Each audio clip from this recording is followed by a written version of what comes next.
வானம் வசப்படுமே.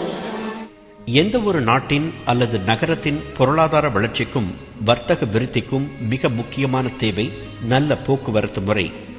நம்மை ஒரு இடத்திலிருந்து இன்னொரு இடத்திற்கு தரை வழியாக கொண்டு செல்ல இப்போது பல வகையான பொது போக்குவரத்து வழிகள் உண்டு. தனிநபர் போக்குவரத்துக்கான வாகனங்களுள் முக்கியமானது கார். அதனை பெருமளவில் பிரபலப்படுத்தி கற்காலம் பொற்காலம் என்பது போல் உலகுக்கு கார் காலத்தை அறிமுகம் செய்த ஒரு கார் ஜாம்பவானைத்தான் நாம் சந்திக்கவிருக்கிறோம். அவர்தான் அமெரிக்காவின் கார் உற்பத்தியில் மிகப்பெரிய உந்து சக்தியாக விளங்கி தனது பெயரிலேயே உன்னதமான கார்களை உலகுக்கு தந்த தொழிலதிபர் ஹென்றி ஃபார்ட். 1863 ஆண்டு ஜூலை 30 அமெரிக்காவின் மிச்சிகன் மாநிலத்தில் ஒரு வசதியான குடும்பத்தில் பிறந்தார் ஹென்றி ஃபார்ட். 6 பிள்ளைகளில் அவரே மூத்தவர்.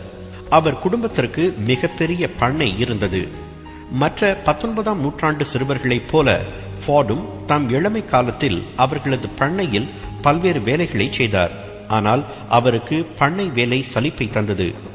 நகரும் பாகங்களை கொண்ட பொருட்களின் மேல் அவருக்கு ஆர்வம் ஏற்பட்டது. சிறிய வயதிலேயே கடிகாரங்களை பழுது பார்க்க கற்றுக்கொண்டார். ஒருமுறை பண்ணையில் வேலை செய்து கொண்டிருந்த போது நீராவியால் இயங்கிய ஒரு டிராக்டர் வாகனம் மெதுவாக ஊர்ந்து செல்வதை கவனித்தார். அந்த கணம்தான் போக்குவரவு வரலாற்றை மாற்றப்போகும் கணமாக அமைந்தது. ஏனெனில் அப்போதே அவரது மனத்தில் பயணிகள் வாகனம் உதித்தது. 16 வயதான போது ஃபார்ட் குடும்பத்தை விட்டு டெட்ராய்ட் நகரத்தில் ஒரு கனரக தொழிற்சாலையில் வேலைக்கு சேர்ந்தார். 3 ஆண்டுகள் பயிற்சி பெற்ற பிறகு மீண்டும் மிச்சிகன் திரும்பினார். அந்த காலத்தில் புழக்கத்திலிருந்த நீராவி இயந்திரங்களின் மீது அவருக்கு ஆர்வம் ஏற்படவே அந்த இயந்திரங்களை இயக்குவதிலும் அக்காக கழற்றி பழுது பார்ப்பதிலும் நேரம் செலவிட்டார். அதே நேரம் பண்ணைகளில் பயன்படுத்தக்கூடிய எரிவாயுவில் இயங்கும் பல்வேறு இயந்திரங்களை உருவாக்கினார். அவருக்கு 30 வயதான போது சிக்காகோவில் நடைபெற்ற ஒரு கண்காட்சியில் பெட்ரோலில் இயங்கிய தண்ணீர் பம்ப் ஒன்றை கண்டார். அதை ஏன் ஒரு வண்டியில் பொருத்தி பார்க்க முடியாது என்று சிந்தித்தார். அதே ஆண்டு தாமஸ் ஆல்வா எடிசனின் நிறுவனத்தில் $100 சம்பளத்துக்கு தலைமை பொறியாளராக சேர்ந்தார். அடுத்த 2 ஆண்டுகளில் பெட்ரோலில் இயங்கும் ஒரு காரை உருவாக்க அயராது உழைத்தார் ஃபார்ட். 1896 ஆண்டு மே மாதம் பல்வேறு உதிரி பாகங்களையும் பழைய உலோகங்களையும் கொண்டு தன் வீட்டின் பின்புறம் இருந்த ஒரு செங்கல் கூடாரத்தில் தனது வாகனத்தை வடிவமைத்தார். மணிக்கு 10 மைல், மணிக்கு 20 மைல் என 2 வேகங்களை தரக்கூடிய இருவேறு வார்பட்டைகளை வடிவமைத்து பொருத்தினார். ஆனால் பிரேக் கிடையாது. அதனை பின்னோக்கியும் செலுத்த முடியாது. அதற்கு குவாட்ரி சைக்கிள் என்று பெயரிட்டார். பார்ப்பதற்கு சைக்கிள் போலிருக்கும். ஆனால் 4 சக்கரங்களும் ஓர் இருக்கையும் கொண்டிருக்கும். ஆர்வமாக அதை ஓட்டி பார்க்கலாம் என்று முற்பட்ட போதுதான் கூடாரத்தின் கதவு சிறியதாக இருந்ததை அவர் உணர்ந்தார். தன் கண்டுபிடிப்பை உடனே சோதிக்க வேண்டும் என்ற ஆர்வத்தில் ஒரு கோடரியை எடுத்து செங்கல் சுவற்றை இடித்துவிட்டு அந்த வாகனத்தை வெளியே கொண்டு வந்தார். அவரது வாகனம் சாலையில் வலம் வந்தது. ஃபார்ட் அகமகிழ்ந்து போனார். தொழிலியல் உலகில் அது மிகப்பெரிய மாற்றத்தை கொண்டு வந்தது. 1903 ஆண்டு அவர் மிச்சிகனில் ஃபார்ட் மோட்டோ கம்பெனி என்ற நிறுவனத்தை தொடங்கினார். அமெரிக்கா பறந்து விரிந்து கிடப்பதால் ஒரு காலத்தில் கார்களுக்கான தேவை நிச்சயம் அதிகரிக்கும் என்று நம்பிய ஃபார்ட் கடுமையாக உழைத்து 1908 ஆண்டு மாடல் டி என்ற காரை உருவாக்கினார். செல்வந்தர்கள் மட்டுமல்ல, சாமானியர்களும் கூட காரை அனுபவிக்க வேண்டும் என்பதுதான் அவரது அடிப்படை விருப்பமாக இருந்தது. அதனால் காரின் விலையை மிக குறைவாக வைத்திருக்க தயாரிப்பு செலவுகளை கவனமாக பார்த்து கொண்டார். அப்போது அந்த காரின் விலை என்ன தெரியுமா? வெறும் $500 தான். தற்போதைய நவீன கார்களின் முன்னோடியான அந்த மாடல் டி வாகனம் ஆயிரக்கணக்கில் விற்பனையாக தொடங்கியது. 18 ஆண்டுகளில் 15 மில்லியன் கார்களை விற்றது ஃபார்ட் நிறுவனம்.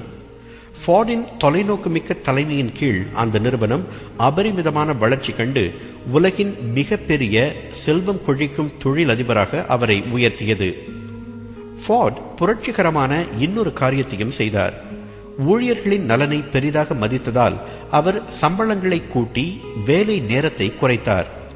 அப்போது 9 மணி நேரம் வேலை செய்தால் $2.34 சம்பளம். ஃபார்ட் என்ன செய்தார் தெரியுமா? இருந்த சம்பளத்தை இரட்டிப்பாக்கி ஒரு நாளைக்கு குறைந்தபட்ச சம்பளம் $5 என்று அறிவித்தார்.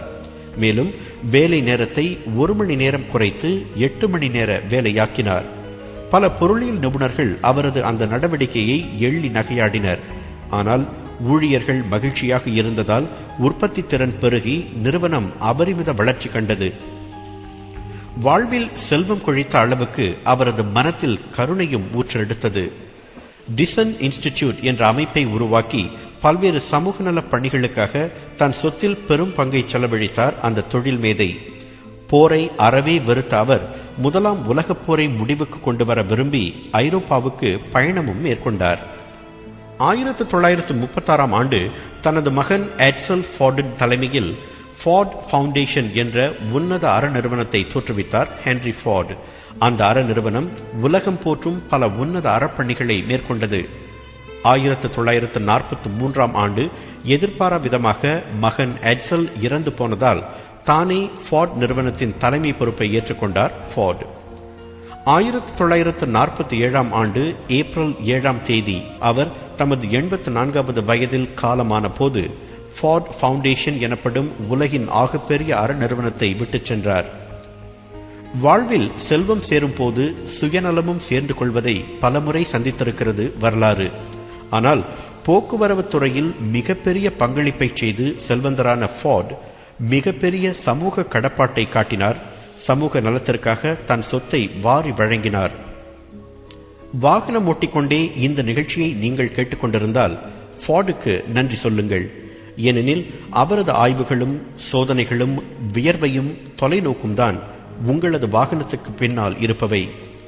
சமூகம் மேம்பட வேண்டும் என்ற எண்ணத்தோடு உழைப்பவர்களுக்கும் வசதி வரும்போது அதே சமூகத்திற்காக வாரி வழங்குபவர்களுக்கும் வானத்தை வசப்படுத்துவது வரலாற்றின் கடமை. வானம் வசப்படுவே.